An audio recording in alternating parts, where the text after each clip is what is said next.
नमस्कार. मी डॉक्टर उल्का Samarendra Naik Nimbalkar, deputy commissioner, सध्या नाशिक येथे LTU ला मी काम करत आहे आणि ऑनलाईन या ट्रेनिंगच्या माध्यमातून आज तुमच्यासाठी 2 विषय घेऊन आलेली आहे. एक राईट टू इन्फॉर्मेशन हा 2005 चा कायदा आहे आणि दुसरा आहे Maharashtra Right to Public Services Act हा जो आहे हा 2015 चा कायदा आहे. याच्या ज्या PPT आहेत या ट्रेनिंग सेक्शनला दिलेल्या आहेत आणि आता जे आपण सेशन घेणार आहोत ते RTIचं जे आहे ते मेजर खूप जास्त आहे कारण त्याचे अर्जही आपल्याकडे खूप येतात तर त्याच्यापासून आपण सुरुवात करणार आहोत. ह्या ज्या PPT आहेत या यशदाने बनवलेल्या आहेत आणि हा जो कायदा आहे राईट टू इन्फॉर्मेशन हा जो कायदा आहे तो आपल्याला खूप महत्वाचा आहे कारण विभागात जेव्हा आता तुम्ही काम करणार आहात त्यावेळेस तुमच्या लक्षात येईल की हे अर्ज खूप येतात आणि मग त्याची जी माहिती आपल्याला द्यावी लागते सगळ्यांना त्याच्यासाठी टपाल हा इथून सुरुवात होईल. तुम्ही सगळे नवीन आहात तर टपाल म्हणजे लेटर्स जे काही करस्पॉन्डिंग आपल्याला सगळं बाहेरून येत असतं तर ते टपाल येतं आणि मग साहेब म्हणतात आपल्याला तुमचे की अरे RTIचं जर पत्र असेल तर पटकन घेऊन ये. तर RTI का महत्वाचा आहे कारण त्याला टाइम लिमिट आहे 30 दिवसांच्या आतच तुम्हाला माहिती द्यायची आहे म्हणून हा कायदा खूप महत्वाचा आहे. तर कोणताही कायदा म्हटला तर त्याला कॉन्स्टिट्यूशनचा काहीतरी बेस असतो. राईट टू इन्फॉर्मेशनला कुठे आहे मग बेस? जर थोडासा ताण द्या डोक्याला. येस, कॉन्स्टिट्यूशन मध्ये काही आपल्याला अधिकार दिलेले आहेत जसं की भारतात कुठेही व्यापार करू शकतो, फ्रीडम ऑफ स्पीच आहे, एक्सप्रेशन आहे. तर याच्या खालीच आपल्याला हा कायदा जो आहे तो बघता येतो. आर्टिकल 19(1)(a) इथे आपल्याला बघता येतं. All citizen shall have the right to freedom of speech and expression आणि म्हणूनच हा कायदा आपण आणलेला आहे. पण मग भारत हा एक असा देश आहे का की ज्याने आणलाय? असं नाहीये. मोर दॅन 90 कंट्रीज मध्ये हा आलेला आहे आणि भारत हा 48वा आहे. आपण स्लाइड मध्ये बघू शकता. स्वीडनमध्ये तर 1766 मध्ये फ्रीडम ऑफ प्रेस ऍक्ट झालेला आहे. ऑस्ट्रेलियामध्ये 1982 ला आलेला आहे. USA मध्ये 1966 ला, चायनामध्ये 2005 ला. अशी ही पूर्ण जगभर ज्यावेळेस ही मुवमेंट चालू होतं आणि भारतात तर आपण म्हणजे आपण डेमोक्रॅटिक कंट्री आहोत. आपण लोकशाही स्वीकारलेली आहे. म्हणजे आपलं म्हणणंच असं आहे की जनतेने जनतेसाठी हे चालवलेलं राज्य आहे आणि म्हणून भारतात तर हा कायदा असणं अतिशय गरजेचं आहे की हा देश चालतो कसा, याला रेव्हेन्यू येतो कसा, त्याचं युटिलाइज कसं होतं हे प्रत्येक जनतेला, कारण तो आपला टॅक्स पेयर आहे बरोबर, तर त्याला जाणून घेण्याचा अधिकार आहे. मग हा पूर्ण भारतात कोणत्या कोणत्या राज्यात आला ही एक स्लाइड आपण बघू शकता. तामिळनाडूमध्ये 1997 ला आलेला आहे आणि महाराष्ट्रात आपण पहिल्यांदा 2002 ला आला आणि 2005 ला जो आहे हा पूर्ण आलेला आहे. हा पूर्ण देशभरच आलेला आहे. हा केंद्राचा कायदा आहे. हा पूर्ण भारताला लागू आहे. सेक्शन्स किती आहे? अगदी छोटासा कायदा आहे. 31 सेक्शन्स आहेत, 6 चॅप्टर्स आहेत आणि कमेन्समेंटला मी अगदी बोलीभाषेत म्हणते की अशी जन्मतारीख किंवा विथ इफेक्ट आपण जो म्हणतो की हा कधीपासून लागू झाला, तर 12 ऑक्टोबर 2005 ला. मग RTI हा इतका पॉवरफुल का आहे? कारण हा सगळ्या पब्लिक ऑथॉरिटीजला लागू आहे. It covers all the public authorities, executive, judicial, legislation, central, state, local government. Even जे जे कोणी शासनाकडून अनुदान घेत असतील त्यांना सुद्धा त्यांची माहिती देणं बंधनकारक आहे. म्हणजे यात शाळा, कॉलेजेस सगळंच आलं आहे. आता कायदा म्हटला तर त्याचा काहीतरी हेतू असावा लागतो. कशासाठी तरी कायदा येतो असं उगाच कुणाला तरी वाटलं आणि कायदा आला असं नसतं. तर कायदा काय आहे? To set out the practical regime of right to information for citizens. खूप असं टपाल येत गेलं प्रत्येक डिपार्टमेंटला की तुमच्या डिपार्टमेंटला काय चालू आहे. मग इकडे धरण बांधलं गेलं, त्याला खर्च किती आला, इकडे पाईपलाईन पाण्याची टाकली गेली आहे किंवा डांबरीकरण झालेलं आहे, त्याचा खर्च किती, असे खूप सारे टपाल येत गेलं. तर कुठेतरी ही गरज आपल्याला वाटली की अरे आपण जे जनतेकडून पैसे गोळा करतो, जे जनतेसाठी हे सगळं चालवलं जात आहे, त्याची माहिती त्यांना असणं आवश्यक आहे. आणि याच्यासाठी एक काहीतरी आपण रोडमॅपच तयार करूयात आणि कायद्याची मग आखणी सुरू झाली. ट्रान्सपरन्सी आणि वाढते आणि जे कोणी सरकार चालवतोय, आपण म्हणतो सरकारी अधिकारी, कर्मचारी किंवा तिथे कोणी बसलेले आहेत, यांची आपण काय म्हणूयात अकाउंटेबिलिटी याने वाढते. टू कंटेन टू करप्शन हा एक त्याचा हेतू आहे. ऑब्जेक्टिव्ह काय आहेत आपण स्लाइड बघू शकता. इन्फॉर्म म्हणजे जे कोणी नागरिक आहेत त्यांना माहिती मिळेल. प्रॅक्टिकल हा असा एक मार्ग दिलेला आहे आपण की तुम्ही अर्ज करू शकता 10 रुपयाचा आणि त्याच्यात तुम्हाला जी काही माहिती पाहिजे ती मिळू शकते. ट्रान्सपरन्सी वाढते, करप्शन कमी होईल, हा एक त्याचा हेतू होता. इम्पॉर्टंट ज्या डेफिनेशन्स आहेत त्या कोणकोणत्या आहेत, तर कॉम्पिटंट ऑथॉरिटी ही एक महत्वाची व्याख्या आहे. दुसरी मला जी महत्वाची व्याख्या वाटते ती इन्फॉर्मेशन, माहिती म्हणजे काय. तर पहा काय सुंदर व्याख्या केली आहे त्यांनी. सेक्शन 2 मध्ये, कोणत्याही कायद्याच्या सेक्शन 2 मध्ये व्याख्या असतात. Information means any material in any form including records, documents, memos, emails, opinions, advices, press release, circulars, orders, logbooks, contracts, reports, papers, samples, models आणि सगळ्यात महत्वाचं म्हणजे आतापर्यंत काय वाटायचं की फाईल, टपाल, तर त्यांनी असं लिहिलंय data held in electronic form. जे काय तुमचं तर सगळं ऑनलाईन आलेलं आहे, याच्यामध्ये जर तुमचं करस्पॉन्डन्स झाला असेल तर तो सुद्धा माहिती या व्याख्येत येतो. आणि माहितीच्या अधिकारात कोणती माहिती द्यायची किंवा याला माहितीच म्हणायचंय काय, हा जेव्हा प्रश्न कधी तुम्हाला येईल तेव्हा आपल्याला ती व्याख्या इन्फॉर्मेशन या शब्दाची ही उपयोगी पडेल. And also includes information relating to any private body which can be accessed by a public authority under any law for the time being in force. आता माहितीची व्याख्या पाहिल्यानंतर पुढचं जे आहे ते रेकॉर्ड. मग जेव्हा हा कायदा आला मला आठवतंय तेव्हा पहिल्यांदा हे मॅन्डेटरी झाला. मला ट्रेनिंग दिलं होतं रत्नाकर गायकवाड सरांकडून मी ट्रेनिंग घेतलं होतं. त्यावेळेस मी नाशिकची माहिती अधिकारी होते. योगायोगाने आताही मी नाशिकलाच आहे पोस्टेड. तर त्यावेळेस त्यांनी सांगितलं होतं की तुम्हाला हे जर माहितीचा अधिकार कायदा व्यवस्थित राबवायचा असेल तर तुमच्या विभागाचं रेकॉर्ड तुम्ही आधी नीट ठेवा. फायलिंग व्यवस्थित करा. येणारे टपाल, जाणारे टपाल, दिली झालेली माहिती, देण्यात येणारी माहिती, पेंडिंग माहिती, याचं सगळ्याचं व्यवस्थित रेकॉर्ड मेंटेन करा. रेकॉर्ड याचं पहा त्यांनी व्याख्या काय केली. एनी डॉक्युमेंट, फाईल, मायक्रोफिल्म, सगळं म्हणजे तुमच्या सीडी आल्या, तुमचा पेन ड्राईव्ह आला, सगळंच आलं त्याच्यात. त्यांनी काही ठेवलेलंच नाही. शेवटचं जर तुम्ही बघाल तर any other material produce by computer or any other device. म्हणजे त्यावेळेस तर खरं टेक्नॉलॉजी किती डेव्हलप होईल, ऍडव्हान्स होईल माहिती नव्हतं, परंतु कायदा करणाऱ्यांनी ऑर एनी अदर डिव्हाइस हा शब्द घालून ठेवलेला आहे त्याच्यात, की उद्या तुम्ही म्हणाल की आमचं रेकॉर्ड आम्ही याच्यात स्टोअर केले, त्याच्यात स्टोअर केले, आणखीन काहीतरी नवीन तंत्रज्ञान येईल तर त्यात जर हे शासकीय कामकाज जे चालतं त्याच्याबद्दलची माहिती तुम्ही स्टोअर केली असेल तर ते सुद्धा रेकॉर्ड च्या व्याख्येत येतं. आता माहिती द्यायची म्हणजे काय करायचं, राईट टू इन्फॉर्मेशन, जे या कायद्याचं मला सगळ्यात काय म्हणूयात आपण, हे खूप इंटरेस्टिंग महत्वाचं वाटतं या कायद्यामधलं, की हा जो राईट आहे, राईट टू इन्फॉर्मेशन म्हणजे काय नक्की. म्हणजे माहिती देणं.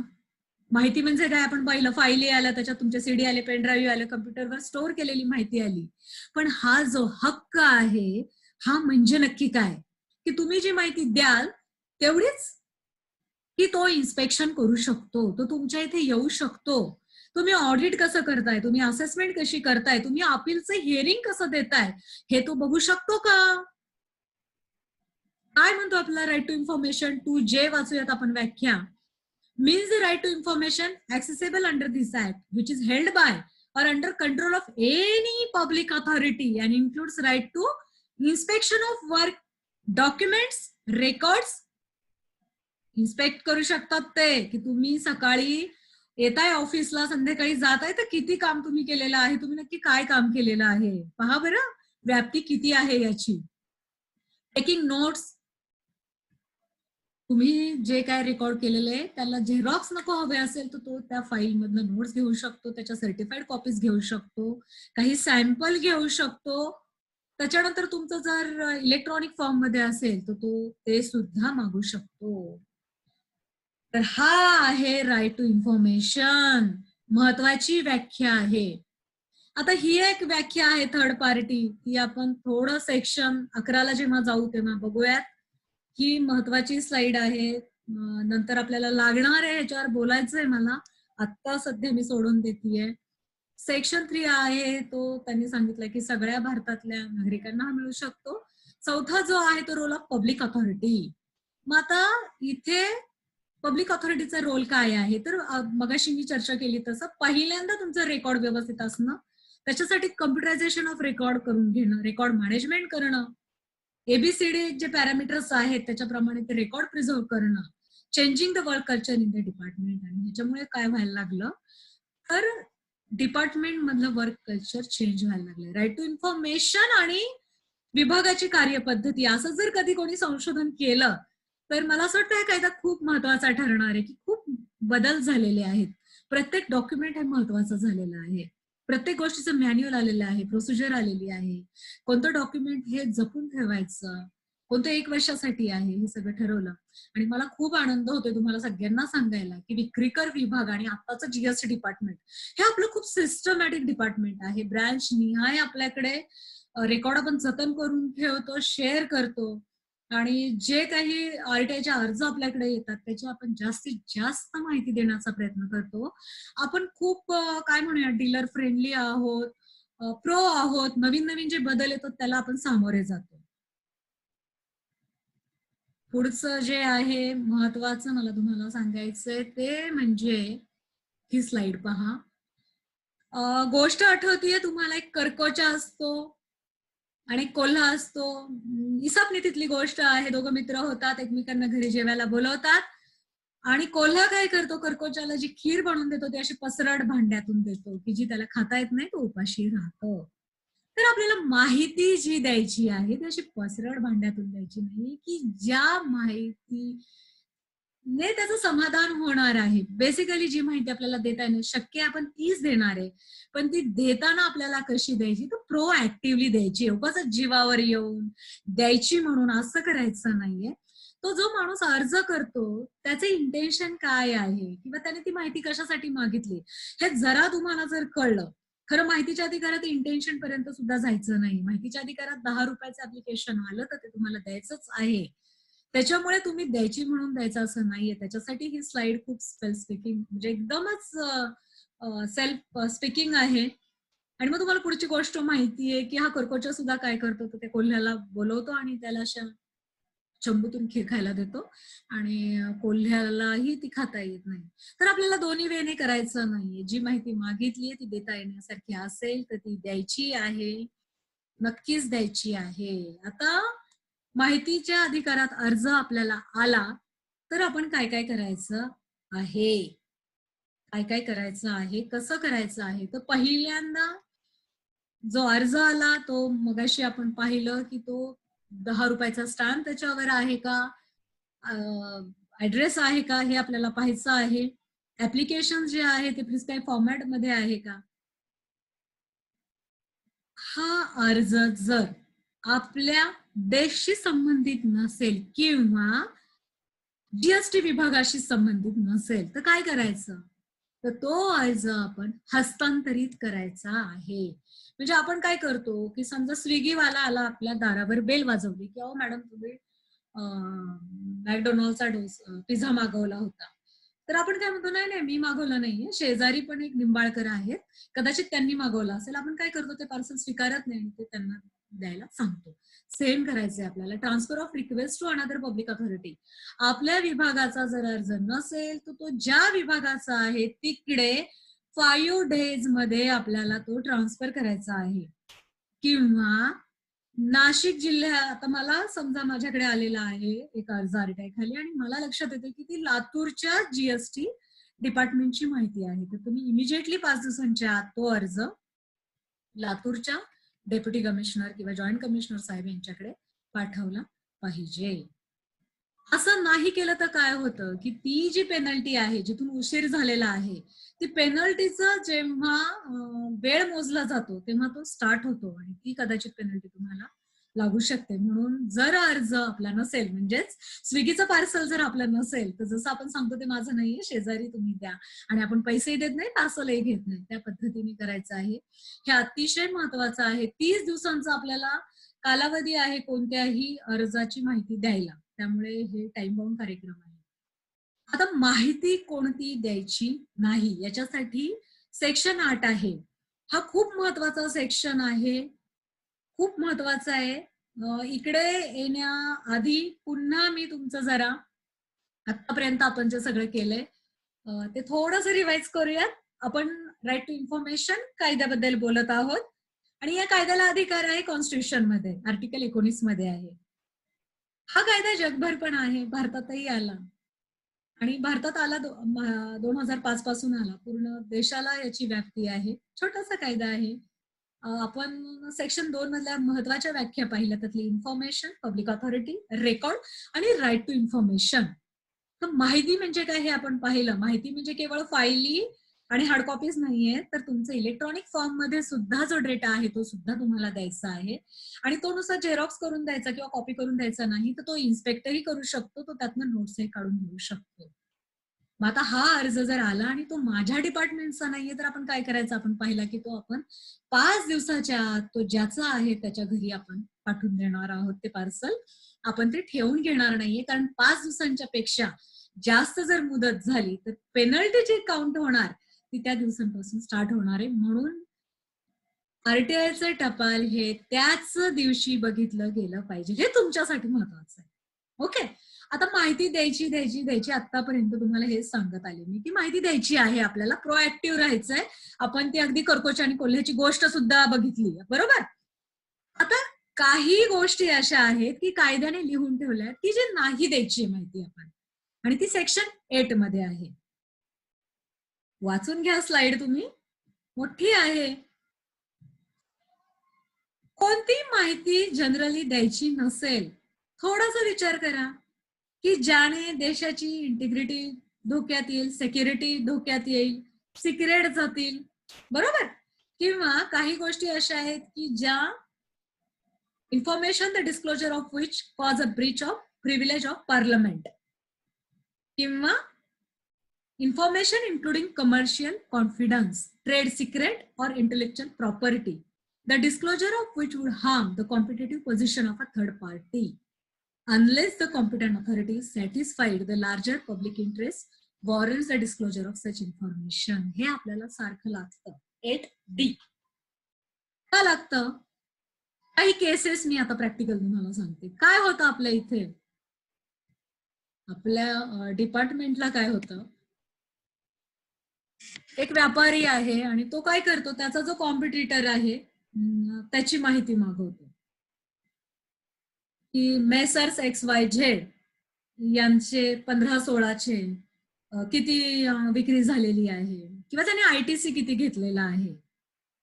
आता इथे आपल्याला काय करावं लागतं, ही माहिती द्यायची का त्याला, हा विचार करावा लागतो. पहिलं तर अगदी की ही माहितीच्या व्याख्येत येते का. तर एखाद्या व्यापाऱ्याच्या धंद्याचे टोटल किती त्याचा धंदा झालेला आहे, किती टॅक्स त्याने भरलेला आहे, असं त्याने विचारलं, तर पहिल्यांदा आपल्याला वाटतं हा द्यायला पाहिजे. पण पुन्हा हा 8 कलम आपण जर वाचला तर लक्षात येतं की याने त्याचं कॉम्पिटिटिव्ह स्पिरिट डिस्टर्ब होऊ शकतं. म्हणून आपण काय करतो, तर ज्याची माहिती मागितलेली आहे त्या माणसाला आपण सांगतो की बाबा तुझी XYZ या व्यक्तीने अशी अशी माहिती मागितली, तर ती द्यायला पाहिजे किंवा कसं याबाबत तू आम्हाला कळव. मगाशी जे मी म्हणलं थर्ड पर्सन, थर्ड पार्टी म्हणजे काय? तर एकाची माहिती दुसऱ्याने मागितलेली आहे, तर आपण ह्याला विचारतो की तुझी माहिती द्यायची का? म्हणजे निंबाळकर मॅडमने फॉर एक्झाम्पल नाशिकच्या शालिमार पेंट्स या कवितेची ह्याची इंडस्ट्रीची माहिती मागितलेली आहे. निंबाळकर मॅडम सुद्धा पेंटिंगच्याच व्यवसायामध्ये डील करतात असं गृहीत धरू आपण. एक्झाम्पल. तर मग तुम्हाला हा प्रश्न पडला पाहिजे की ह्या निंबाळकर मॅडमला शालिमार पेंट्सची माहिती का पाहिजे? ह्या ह्याही डील करतात का? तर मग तुम्ही काय करणार? शालिमार पेंटवाल्याला विचारणार की अशी अशी निंबाळकर म्हणून आहे, त्यांनी तुमची ही माहिती मागितली आहे की तुमचा टर्नओव्हर किती, तुम्ही टॅक्स किती भरला, ती माहिती ती द्यायची आहे का? ऑब्व्हियसली 99% मध्ये नाहीच बोलतात डीलर की आमची माहिती तुम्ही कुणालाही शेअर करू नका. त्यावेळेस आपल्याला ज्यावेळेस हा अर्ज रिजेक्ट करावा लागतो तेव्हा आपल्याला हे कलम 8D हे वापरावं लागतं आणि त्याच्यासाठी हे कलम महत्वाचं आहे आपल्याला. आता आपण जे पाहिलं तुम्हाला मी सांगितलं की तो कलम 8 हा महत्वाचा आहे आपल्यासाठी. आता पुढे आणखीन आपल्याला काही माहिती द्यायच्या नाहीयेत. तिकडे जाण्याच्या आधी काही प्रॅक्टिकल ज्या गोष्टी आहेत त्याही मला तुम्हाला शेअर करायच्या आहेत. एक आमची केस झाली होती आणि जी हायकोर्टापर्यंत गेली होती. अगदी केस जी आहे माझी ती हायकोर्टापर्यंत गेली होती आणि त्याच्यात असं झालं होतं की ती माहिती आम्ही दिली नव्हती. ती माहिती आम्ही दिली नव्हती आणि माहिती न दिल्यामुळे आम्ही आमच्या अगेन्स्ट राज्य माहिती आयोगामध्ये अपील झालं. मी त्यावेळेस मुंबईमध्ये फर्स्ट अपिलेट ऑथॉरिटी होते आणि एका डीलरची माहिती आम्ही दिली नव्हती. तर म्हणून माझ्या आदेशाविरुद्ध सेकंड अपील झालं राज्य माहिती आयोगात आणि तिथे त्यांनी सांगितलं आम्हाला की ही माहिती द्यावी लागेल. मग राज्य माहिती आयोगाने सांगितलं म्हणून आम्ही माहिती दिली. तर ज्या व्यापाऱ्याची माहिती आम्ही दिली त्याने हायकोर्टापर्यंत राज्य माहिती आयोगाच्या अगेन्स्ट केस दाखल केली की आमची माहिती का दिली. तर ह्या अशा केसेस होत राहतात. त्याच्यामुळे ज्यावेळेस आपण माहिती देतोय तर त्यावेळेस सुद्धा आपल्याला आपण ही माहिती का देतोय हे कारण आपल्याला अगदी डोक्यात पाहिजे की ही माहिती मी का देत आहे. आणि ज्यावेळेस आपल्याला नाकारायचं आहे त्यावेळेस सुद्धा आपल्याला ते का आपण ही नाकारत आहोत तर हे कळलं पाहिजे. आपण सेक्शन 8 वर होतो की जिथे आपल्याला कोणत्या कोणत्या माहित्या द्यायच्या नाहीये. तर आपण पाहिलं की जिथे व्यापाऱ्याची काही माहिती आहे आणि त्याने त्याचं ट्रेड सिक्रेट ओपन होईल ही माहिती आपण देऊ शकत नाही. आणखी एक आपल्याकडे येतं की काही INVच्या केसेस होतात म्हणजे इन्व्हेस्टिगेशन चालू आहे आणि त्यावेळी मग त्या अधिकाऱ्याची कंप्लेंट होते, कर्मचाऱ्याची होते किंवा व्यापाऱ्यांची सुद्धा होते. तर ती माहिती द्यायची का? तर हे सुद्धा तुम्हाला कलम 8 मध्येच इथे जावं लागतं की ज्यावेळेस एखादी प्रोसिडिंग सुरू आहे, H मध्ये जावं लागतं. Information which would impede the progress of an investigation तर ती आपण नाही द्यायची, ती नाकारू शकतो आपण. अजून एक आहे information the disclosure of which would endanger the life or physical safety of any person.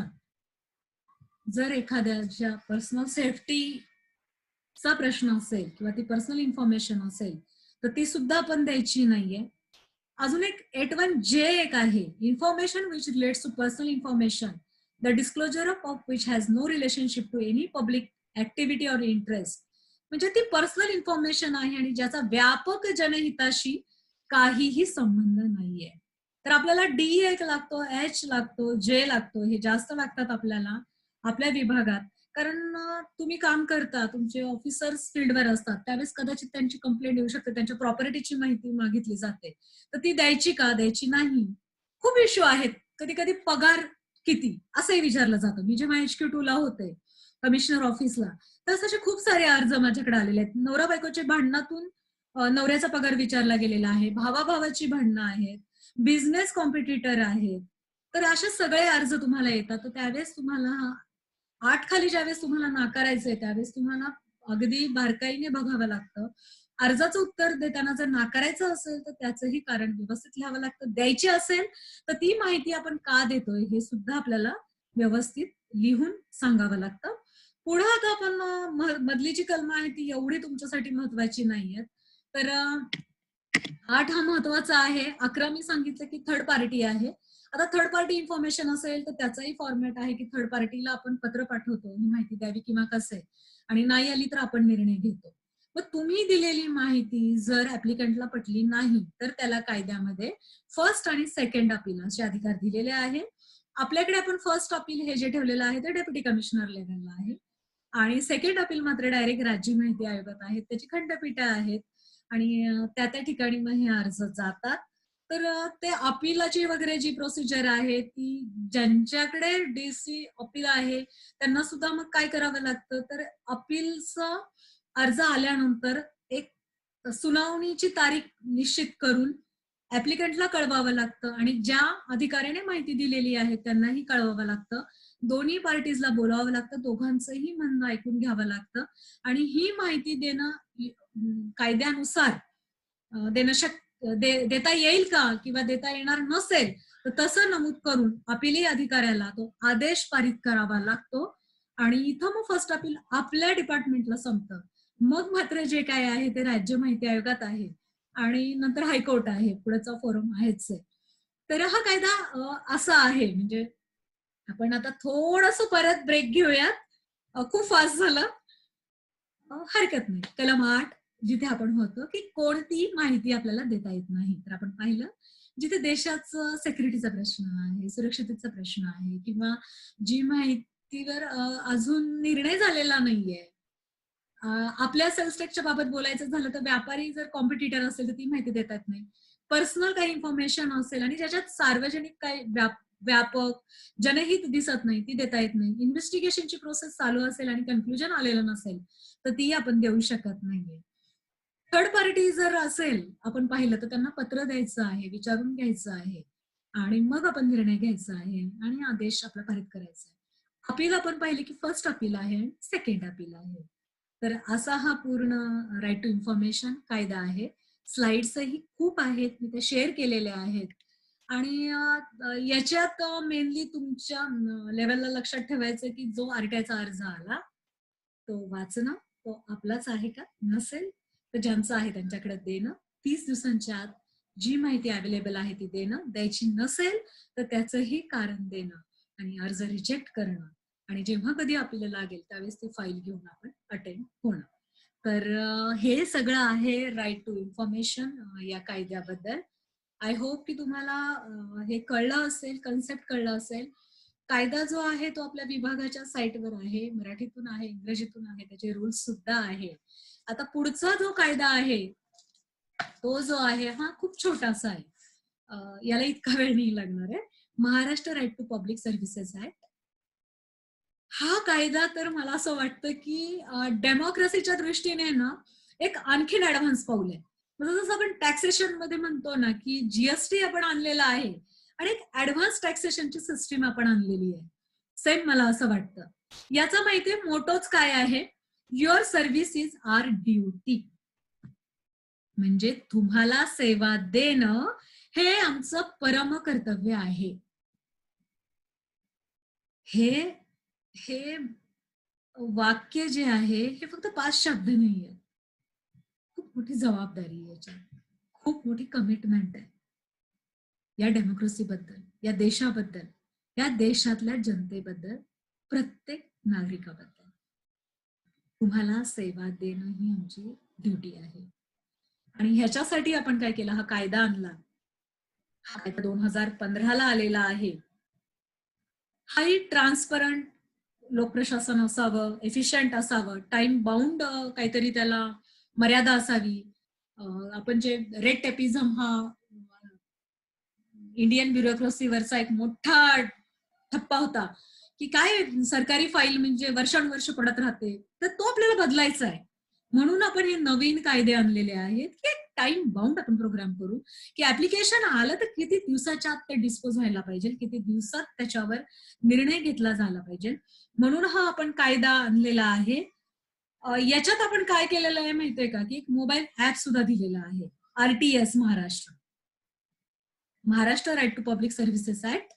हे मोबाईलवरनं सुद्धा कोणताही रेसिडेंट महाराष्ट्राचा जो हे आहे तो अर्ज करू शकतो, ऑनलाईन करू शकतो. शिवाय आपण काय केले, आपले सरकार या नावाचं वेब पोर्टल पण केलेलं आहे. आता लक्षात आलं असेल तुमचं, आपले सरकार म्हटल्यावर आठवलं असेल थोडस इकडे तिकडे, की अरे आपल्या सरकारचे किती अर्ज पेंडिंग आहेत, किती अर्ज आले, माहिती द्या माहिती द्या. तर हे आपल्या सरकारचे जर अर्ज आपल्याकडे आले तर आपण काय करतो, ती जी काही माहिती देणं अपेक्षित आहे ती आपण विहित मुदतीत देणं अपेक्षित आहे. आणि ह्याला सुद्धा नाही दिलं तर पेनल्टी आहे, शिक्षा आहे. जी माहिती दिली आहे ती अर्धवट दिली किंवा अपूर्ण दिली तर फर्स्ट, सेकंड आणि थर्ड अपील आहे. त्याच्यामुळे हेही तितकंच महत्वाचं आहे. हा पात्र व्यक्तींना लागू आहे, महाराष्ट्रातील पात्र व्यक्तींना असं म्हटलेलं आहे.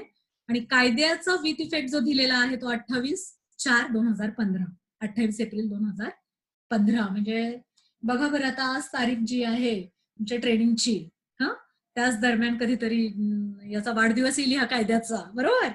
आणि याचे डिपार्टमेंट आहे ती साईट इतकी सुंदर केलेली आहे त्यांनी, फ्रेम प्रत्येक विभागाने आम्ही कोणत्या कोणत्या सर्व्हिसेस देऊ शकतो ह्या लिहिलेल्या आहेत. 403 सर्व्हिसेस देतोय. जस्ट मी ट्रेनिंग आपलं घ्यायचं होतं म्हणून आकडेवारी चेक केली तर टोटल डिपार्टमेंट याच्यावर 37 आहेत, टोटल सर्व्हिसेस 403 आहेत. ऍप्लिकेशन आतापर्यंत किती आले असतील, मला खरं वाटलं असं लाखात वगैरे आले असतील. पण महाराष्ट्रातली जनता खूप सुज्ञ आहे, खूप एज्युकेटेड आपलं स्टेट आहे, खूप मी काय म्हणू जागरूक आहे. 8,27,74,378. येस, एवढे अर्ज आलेले आहेत. आणि आपण आपल्या सगळ्याच डिपार्टमेंटने महाराष्ट्रातल्या ते डिस्पोज करण्याच्या दृष्टीने खूप प्रयत्न केलेले आहेत. जवळजवळ 8 कोटी अर्जांवर आपण उत्तरं दिलेली आहेत. तर असा हा कायदा आहे, छोटा आहे, सुटसुटीत आहे. याची जी लिंक आहे ती आपले सरकार .mahaonline.gov.in. आय रिपीट अगेन, याची जी लिंक आहे, तुम्हाला चेक करायचा झाला तो कायदा तर त्याच्यावर उपलब्ध आहे तो https आपले सरकार .mahaonline.gov.in. स्वाधीन क्षत्रिय साहेब हे त्याचे चीफ कमिशनर आहेत, इतक्या मोठ्या दर्जाचे किंवा पदावरची लोक इथे आहेत. त्याच्यामुळे आपले सरकारचं जर कधी टपाल आलं तर त्याच्याकडे दुर्लक्ष करायचं नाहीये. ते फर्स्ट, सेकंड अपील पर्यंत जाऊ शकतं, त्याला पेनल्टी आहे. जी माहिती आपल्याकडे आहे ती देऊन टाकायची आहे. आजचं हे जे सेशन आहे त्याच्या शेवटच्या भागाकडे आपण येऊयात. येस, थोडा break. Yes, few seconds. Okay, just chill. खूप झालं ना. काय मला ना कधी ऑनलाईन असं ट्रेनिंग द्यायची सवय नाहीये, पहिल्यांदा देतेय. त्याच्यामुळे खरं अशी पूर्ण ती क्लासरूमची एनर्जी आणि तो विषय एकत्र उमगत जाणं, बोलणं, काही क्वेरीज, आन्सर्स, असं सगळी सवय आहे. पण हरकत नाही, आपण आता या कोरोनाच्या ह्याच्यामध्ये हा मार्ग काढलेला आहे. माझी मेल मी ट्रेनिंग डिपार्टमेंटला दिलेलीच आहे, नंबरही आहे. याच्याबद्दल तुम्हाला ज्या काही शंका असतील, अडचणी असतील, कोणता भाग कळला नसेल, कोणता भाग आवडला असेल तर तुम्ही मला नक्की त्याच्यावर कळवायचं आहे. पुन्हा आपण कधी जमलं तर पुन्हा मी तुमच्याशी ऑनलाईन बोलेन किंवा व्हॉट्सअप थ्रू बोलेल, मेल थ्रू बोलेल, काही हरकत नाही. We are connected. Yes, we are connected. आता आपण या सेशनच्या शेवटच्या भागाकडे येऊयात. पुन्हा थोडासा समअप करतेय. 2 कायद्यांचा आज आपण अभ्यास केलेला आहे. राईट टू इन्फॉर्मेशन ऍक्ट हा आहे 2005चा आणि Maharashtra Right to Public Services Act हा आहे 2015चा. दोन्ही कायद्यांचा उद्देश हाच आहे की माहिती देणं, आपली जी जनतेच्या प्रती अकाउंटेबिलिटी आहे ती वाढवणं, ट्रान्सपरन्सी वाढवणं आणि जे राज्य जनतेसाठी आपण चालवत आहोत त्यांना ते ते कसं चालतं याच्याबद्दल माहिती देणं. तर हा इन शॉर्ट कायदा आहे, खूप छान आहे, खूप सोपा आहे. मराठीत आहे, इंग्रजीत आहे, आपल्या साईटवर आहे, वाचा. आणि कायदा खरं खूप अवघड आणि क्लिष्ट असा नाहीये. तुम्ही जर बघितलं तर तो अगदी बोली भाषेत सुद्धा आपण समजून घेऊ शकतो, समजून सांगू शकतो. तर मी इथे थांबते. चैत्र महिना चालू आहे, उन्हे वाढत आहे. अशा वातावरणात अभ्यास करणं हे कठीण जात असेल तरीही जसा त्या डहाळीवर मोगरा फुलतो, जसा त्या डहाळीवर मोगरा फुलतो, आणि आपल्या गंधाने परिसर झुलवतो. तसंच तुम्ही जीएसटीच्या आमच्या जीएसटी विभागाचे या डहाळीवर नुकताच उमललेला मोगरा आहात. तुमचं फाउंडेशन पक्क झालं तर या विभागालाच त्याचा फायदा होणार आहे. विभागाला फायदा होणार आहे म्हणजे या राज्याची रिसीट वाढणार आहे. आणि राज्याची रिसीट वाढली म्हणजे जे सगळे लोकांसाठी उपयोगी सगळे आपण उपक्रम करतो, एखाद्या आदिवासी पाड्यावर एसटी जाईल, कुठेतरी दवाखान्यात अत्याधुनिक सुखसुविधा असणाऱ्या गोष्टी आपण देऊ शकू, तर आपण ह्या महाराष्ट्र राज्याचा विकास करू शकू आणि पर्यायाने देशाचा. आणि तुम्ही तर आता बघताय की विश्वासाठी भारत देश काय करत आहात. तर ही अशी लिंक आहे. म्हणजे आरटीआयचा अभ्यास का करायचा, तो अगदी विश्वपर्यंत आपल्याला जोडता येतं.